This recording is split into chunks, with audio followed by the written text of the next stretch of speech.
Salut le petit lapin. Bon, j'espère que vous allez bien. Bon, on a un petit problème sur le broyeur, je vais vous expliquer tout ça. En fait, bon, ce qui s'est passé, c'est que là, on voulait progresser sur les espaces qu'on veut mettre en culture. Donc, je vais vous montrer tout ça. Je vous parle uniquement du problème qu'on rencontre sur le broyeur. On va y revenir. En fait, la vidéo, ça va être, je vous explique le souci. On fait un petit tour pour vous montrer ce qu'on a fait, sur ce quoi on est. Et on revient dans le garage et on fait de la mécanique ensemble. Et bien pour voir comment est-ce qu'on va pouvoir le dépanner. Alors les symptômes sont assez simples, c'est-à-dire que je vous avais expliqué la dernière fois son fonctionnement, je le réexplique. Donc bien on lance, le moteur sera donc quand on va le lancer au minimum, vous voyez vous avez la petite tortue ici. Et quand il est dans cette position-là, la vitesse de rotation n'est pas suffisante pour que l'embrayage en fait s'expanse et que l'aube se mette à tourner. Ça j'avais expliqué la dernière fois. Donc quand on envoie la sauce, c'est-à-dire qu'on met son régime à fond, là à ce moment-là, la vitesse de rotation est suffisante. Ici, l'embrayage s'expanse, la courroie tourne, d'accord. Cette poulie qui est ici est entraînée, et l'aube qui est sur l'axe, eh bien, se met à tourner. Donc là, le souci qu'on a, c'est que ce mouvement n'est plus effectif, et donc il est fort probable que ce soit, ce que je vous avais expliqué la dernière fois, que ce soit l'embrayage dont la garniture, les maslots, en fait, la garniture n'est plus suffisante, il fait plus suffisamment de pression et il est plus capable d'entraîner l'aube. Donc là, c'est ce que je vous avais expliqué, vous voyez, là, ça c'est tout l'embrayage qui est parti en morceaux. Donc c'est très probablement ça. Et il y a un autre souci dont je me suis aperçu, c'est qu'il fait un drôle de bruit. Alors ça, je vais vous montrer. Alors, quand on commence à mettre les doigts un peu trop dedans, ce qui est bien de faire, bon déjà, c'est de voir qu'il est bien arrêté. Et si on veut vraiment avoir aucun souci, ça va être de retirer, voilà, de retirer l'antiparasite de la bougie. La bougie, c'est ce qui produit l'étincelle et l'étincelle l'explosion. Si on n'a pas d'étincelle, on n'a pas d'explosion, donc on n'a pas de mouvement. Donc là, on est relativement en sécurité. On est en sécurité pour pouvoir aller foutre les mains un peu dedans. Je te remontre tout en détail, on va démonter après, mais là, c'est juste pour que tu écoutes le bruit. Et donc là, je vais la faire tourner manuellement.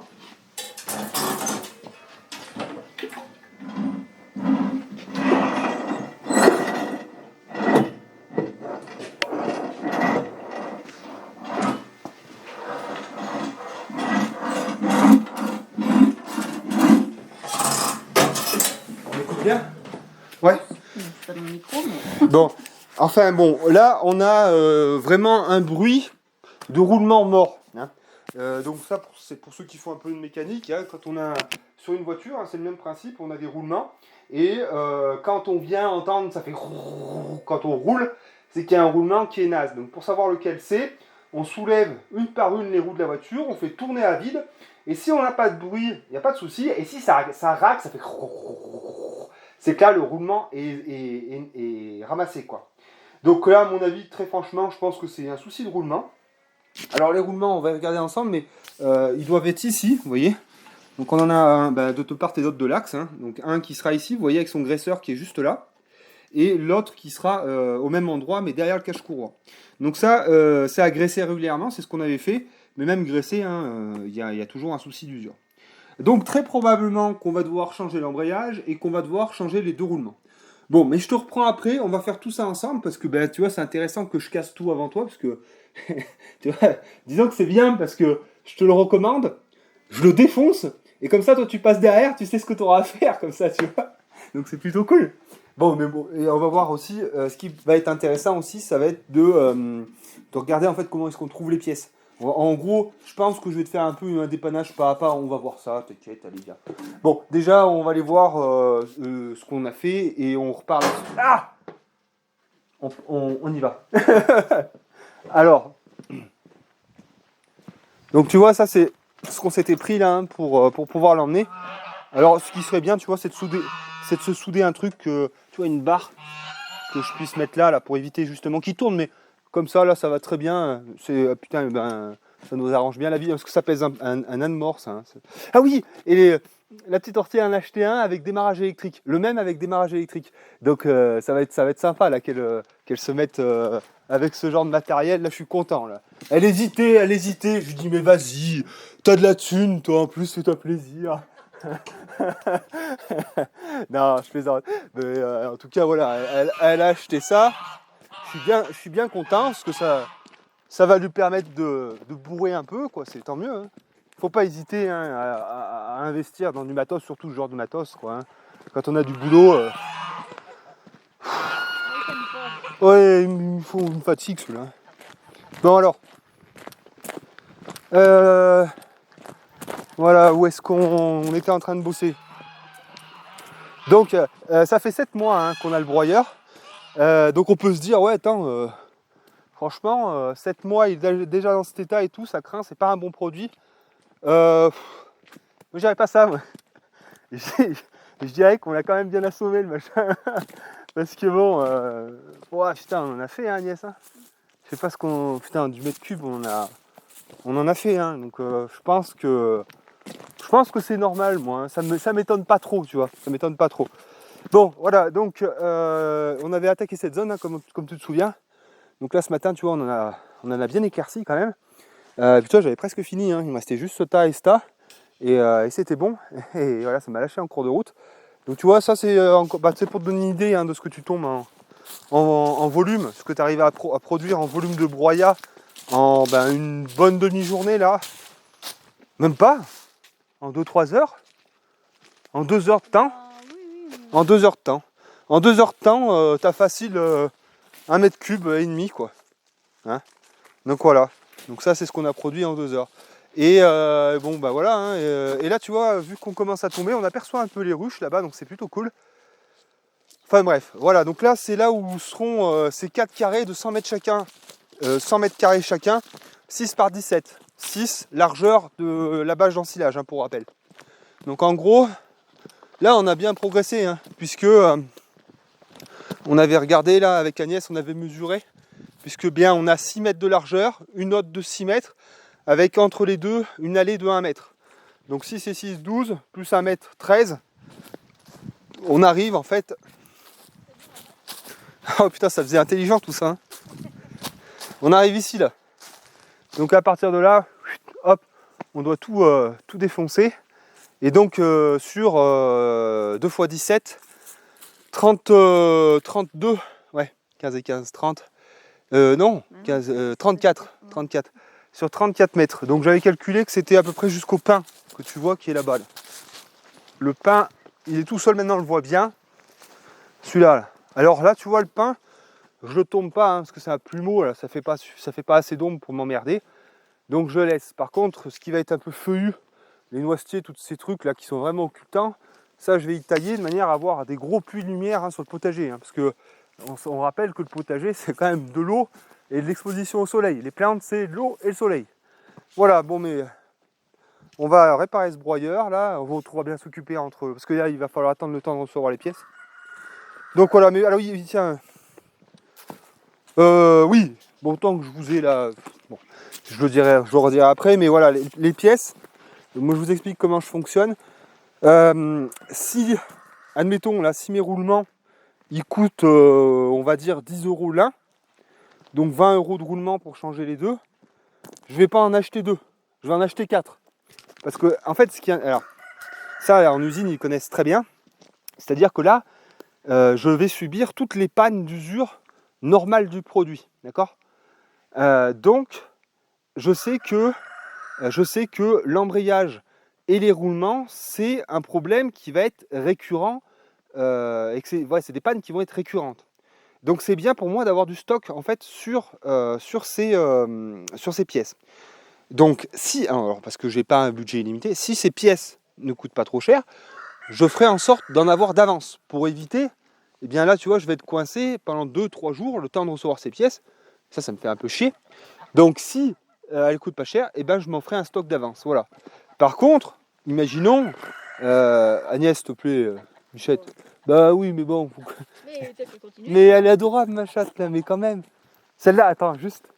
Celle-là, là, quand on l'a eue, c'était un chat sauvage.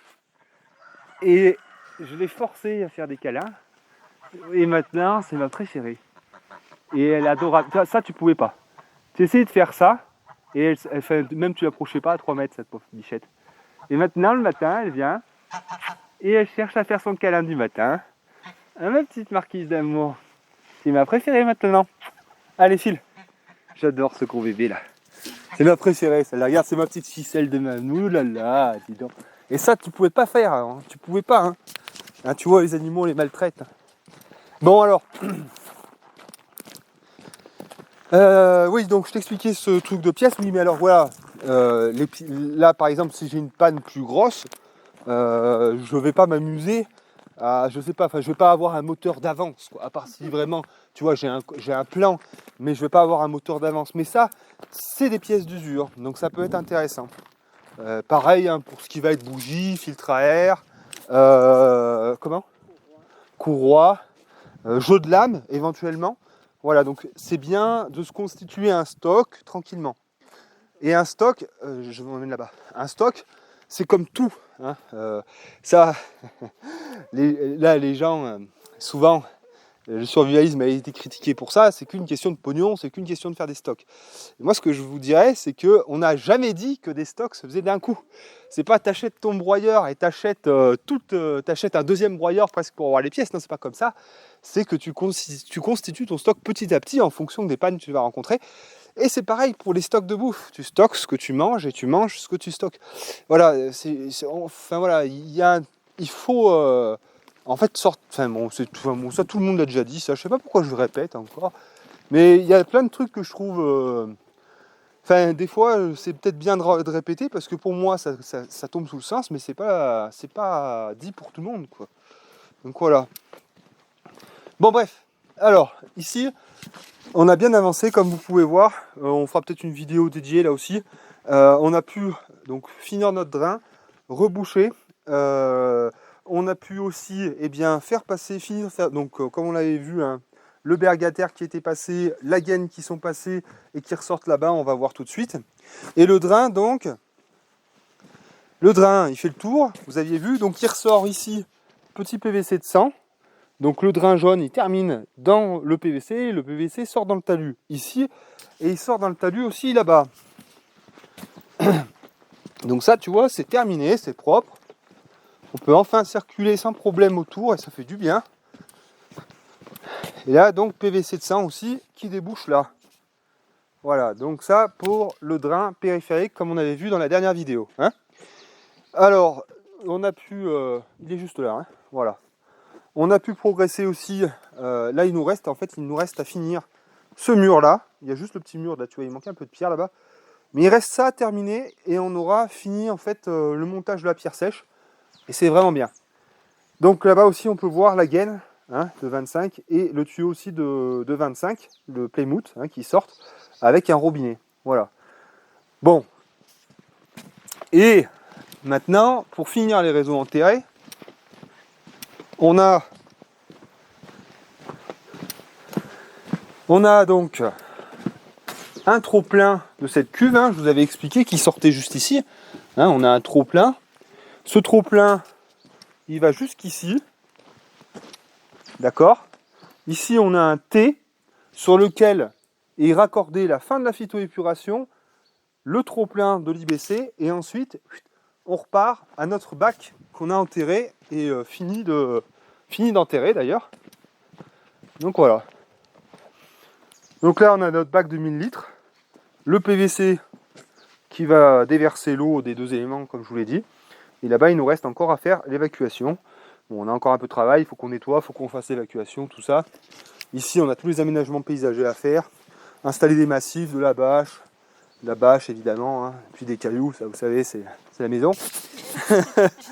Et puis voilà, et puis on a commencé à ramener un peu de terre ici, parce que maintenant on essaye de faire des beaux reliefs, hein, paysagers, hein, c'est ça l'idée, hein, c'est d'avoir du joli.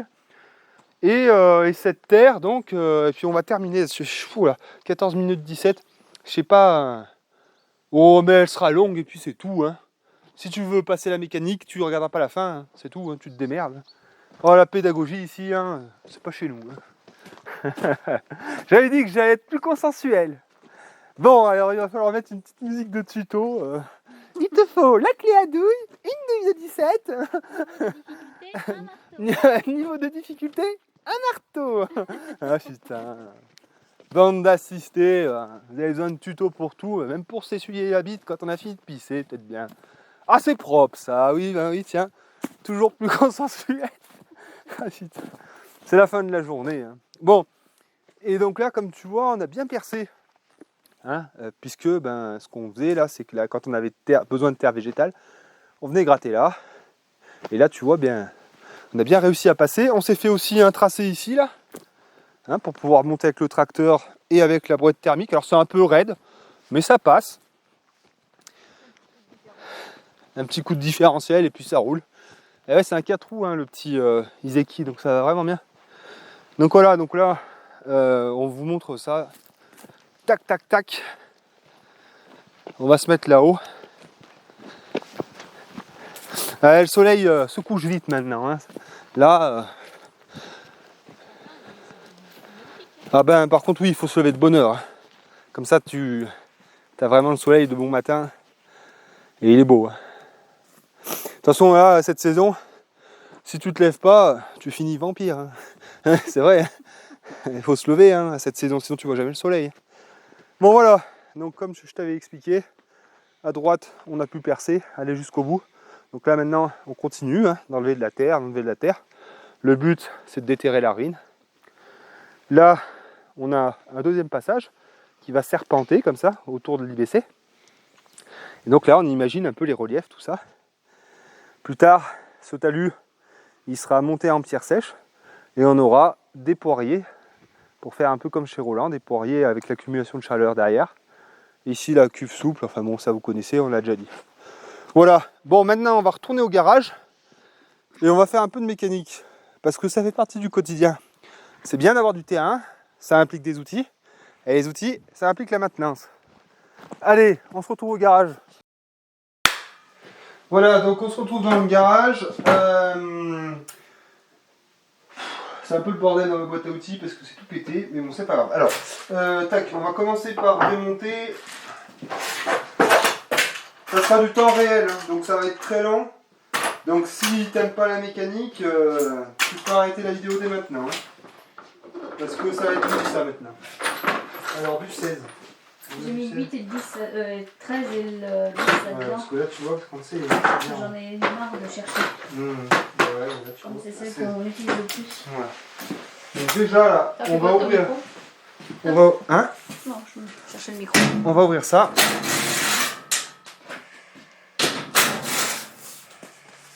Tu prends un petit... faut dire, Thomas. Bah on a les trucs à... Tu sais, on a les trucs aimantés là qu'on a acheté chez Lidl. Ah ouais.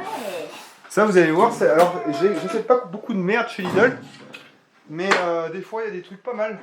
Alors je vous dis pas d'acheter les outils Parkside, attention, hein.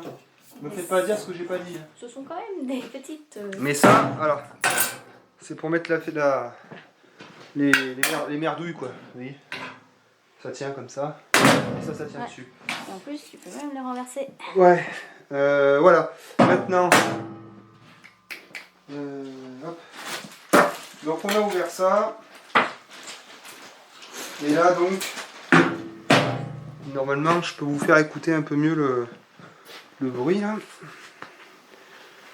Le bruit, là c'est pas normal, donc bien, voilà. Il y a un problème, donc là pour voir ce qui se passe on va ouvrir donc le cache-courroie. Et après Agnès elle vous prendra juste pour vous montrer un peu ce qui se cache derrière. Ouais, c'est du 8. Là.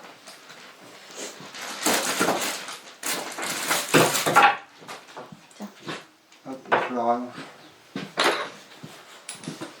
Voilà. Donc le cache, c'est du 8. Non, si, c'est du 8. Tiens, envoie-moi la visseuse là, tu sais, les adaptateurs, là, ça ira plus vite. Alors je fais un peu mon farine de blé, mais j'ai pas envie de me faire chier. Alors après, là je dévisse hein, avec, hein, donc bon, c'est pas méchant quoi. On va pas visser comme un sourd. Mais... Un, deux. On a mis le bout.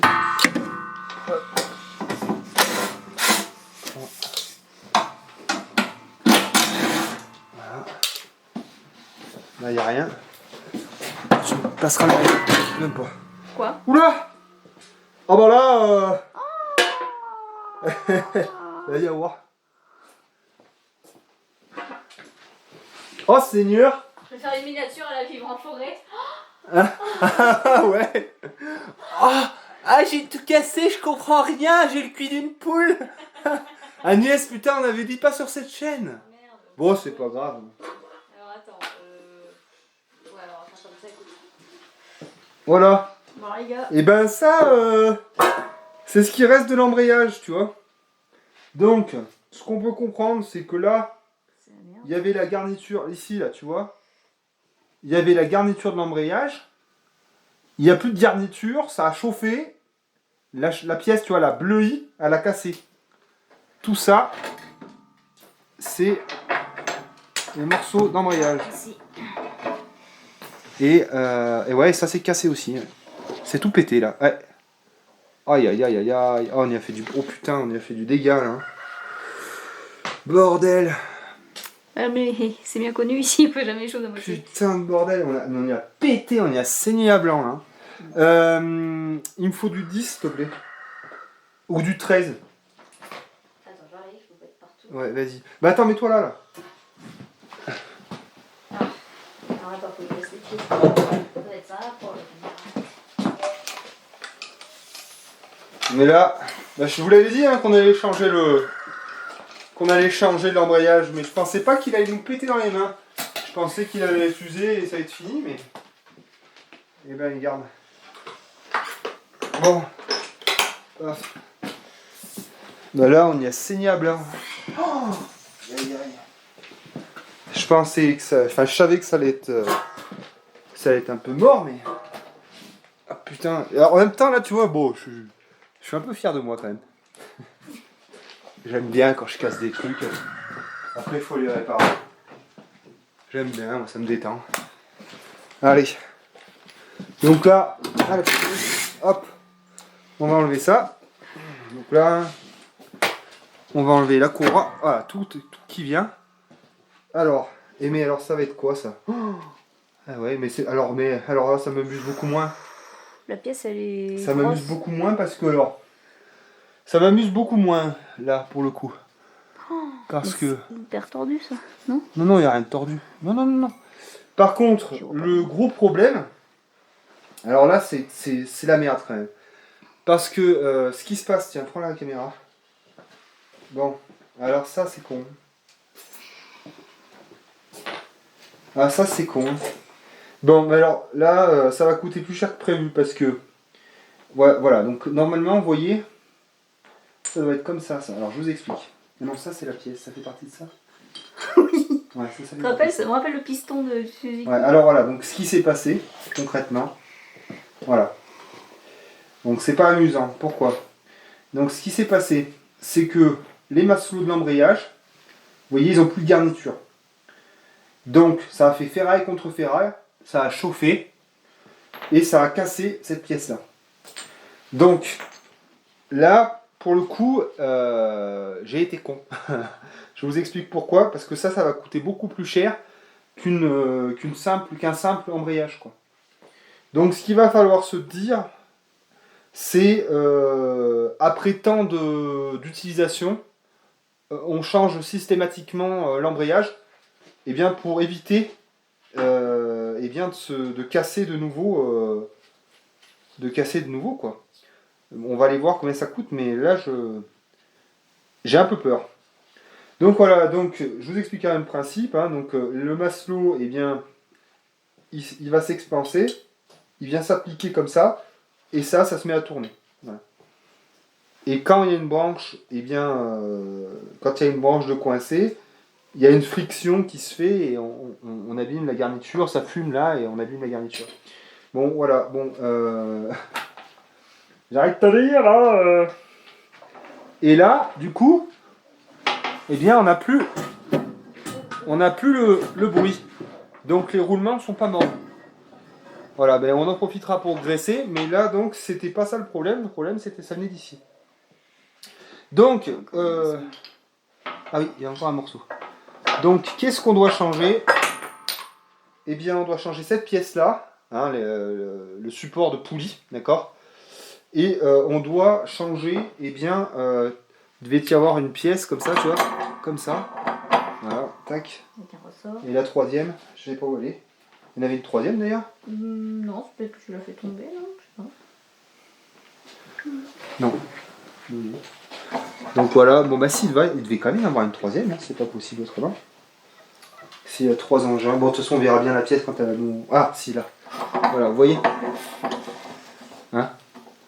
Et donc ces 3 choses-là, elles ont de la garniture et elles ont un système de ressort. Et comme je vous explique, sous la force centrifuge, elles vont s'expanser comme ça, d'accord. Et quand elles sont comme ça, elles viennent presser ça comme ça, et ensuite le faire tourner. Je pense que là j'ai été clair. Voilà. Bon, et ben on va aller voir les pièces maintenant. Alors, juste avant de ranger, ce qui est intéressant chez AgriEuro, c'est que quand vous achetez du matériel chez eux, eh bien, sur votre compte, vous avez accès aux vues éclatées. Voilà, vous sélectionnez votre matériel, vous faites voir la notice ou voir les vues éclatées. Vous avez les vues éclatées et ensuite la référence. Et la référence, il y a un lien directement vers la pièce. Donc ça, c'est vraiment bien fait. Je vais essayer de regarder si on peut... Et là, vous voyez, voilà. Donc ça, on va pas remettre ça, hein. Vous voyez, là, ça sert à rien, quoi. On va mettre ça, c'est se créer des problèmes. Voilà, et puis là, bon, ça, ouais. Là aussi, hein. C'est trop abîmé. On n'en avait pas d'avance, des cours Ah non, comme non, ça. on va voyez, regardez. Si, j'en ai d'avance. Voilà, donc, on va aller voir sur Internet. Donc, ce qui pourrait être bien, je résume, ce qui pourrait être bien, c'est d'avoir un embrayage d'avance. Les courroies d'avance, il y en avait 2 qui étaient fournis, donc je vais peut-être en racheter un jeu. Donc, courroie, embrayage, ça serait bien d'en avoir d'avance.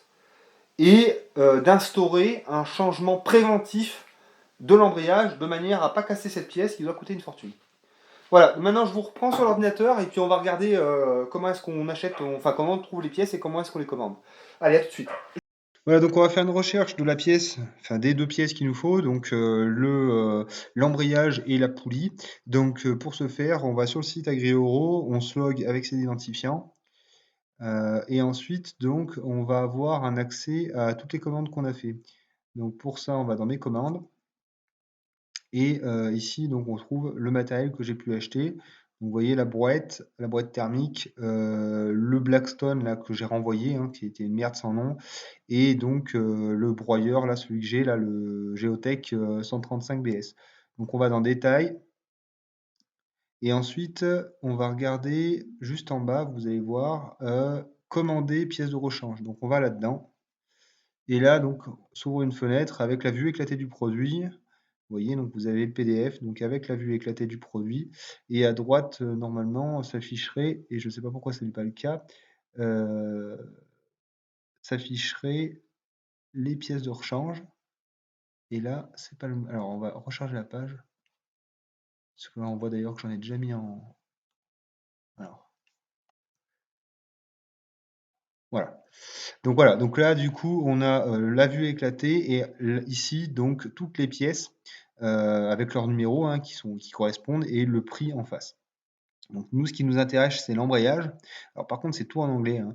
L'embrayage donc en anglais c'est clutch. Donc il y a de fortes chances pour que ce soit ça, hein. Donc si vous ne savez pas, ben, vous voyez, on tape clutch et en anglais embrayage. Vous voyez, même pas besoin de demander de traduction. Donc on sait que c'est ça. Donc l'embrayage, on sait qu'il nous en faut un, donc alors, un seul, et donc une poulie. Et alors là, le souci, c'est que ben, je vois, enfin, ça correspond pas bien à ce que j'ai, c'est-à-dire que là, on voit pas le moteur avec sa poulie. On a l'impression que sur ce modèle qui est présenté, la poulie et l'embrayage en fait sont au niveau de l'aube. Or nous, c'est pas au niveau de l'aube, mais au niveau du moteur. Et le moteur, en fait, il n'est pas représenté parce que ils le prennent pas en compte, hein. En fait, je pense qu'il part du principe que c'est le moteur Briggs Straton, donc c'est les pièces Briggs Straton, et pas les pièces en fait de la machine Geotech, on va dire, quoi. Mais j'imagine, on va imaginer que c'est la même poulie. parce que j'ai pas bien le choix. Et donc vous voyez là, donc 7, non, ça c'est le roulement. 7 c'est le roulement. Putain, mais ça va être la merde, hein. J'espère que ça va le faire, ça, on va regarder. Mais voilà, donc 6 l'embrayage, 7, non, non, 6 l'embrayage, clutch. 6 l'embrayage, 7 le roulement et 8 la poulie. Le roulement, il est intégré dans la poulie, j'ai remarqué ça. Donc moi, je vais prendre que la poulie là. Donc je vais prendre 7 et non, 6 et 8, pardon. 6 clutch et 8 la poulie. Donc voilà. Bon, avant de faire commande, vu que je suis pas sûr de mon coup, je vais faire des recherches complémentaires tout de même. Et si vraiment je suis embêté, je vais aller sur le Discord. Là, on a un ami, Nico Mécano, là sur le Discord, qui pourra peut-être nous aider. Voilà, bon, vous voyez, bon, il y a les pièces, enfin bon, c'est assez bien fait, mais vous voyez quand même que je suis un petit peu dans la panade. Donc, pour être sûr de, parce que là, bon, on voit quand même que l'embrayage, on a pour 76 euros. Donc là, je vais pas lancer ma commande tout de suite comme ça, là, parce que si je me retrouve avec des pièces et que c'est pas les bonnes, ça va être le bordel. Voilà, mais c'était déjà simplement pour vous montrer ça. Voilà, donc bah, sur ce, moi je vous laisse et je vous dis à la prochaine émission. Voilà, comme vous avez pu voir, j'ai pas passé commande, j'ai envoyé un mail au fabricant puisque, comme vous avez pu le voir, en fait, sur la vue éclatée, la poulie et l'embrayage sont situés au niveau de l'aube et non pas du vilebrequin du moteur. Donc voilà, j'ai pas envie de mettre 100 euros dans des pièces en fait qui seront pas bonnes et que je vais perdre du temps à les renvoyer. Donc là, j'ai envoyé un mail et j'attends qu'ils me disent exactement quoi commander pour pas avoir de soucis. Donc là, je vais perdre beaucoup de temps. On va voir. Je vous tiendrai au courant de ce qui se passera, mais on peut remarquer que là, pour le coup, c'est pas si bien fait que ça. C'est pas si bien fait que ça. Voilà, bon. Et ben mes petits lapins, j'espère que cette vidéo vous aura plu et je vous dis à la prochaine. Salut.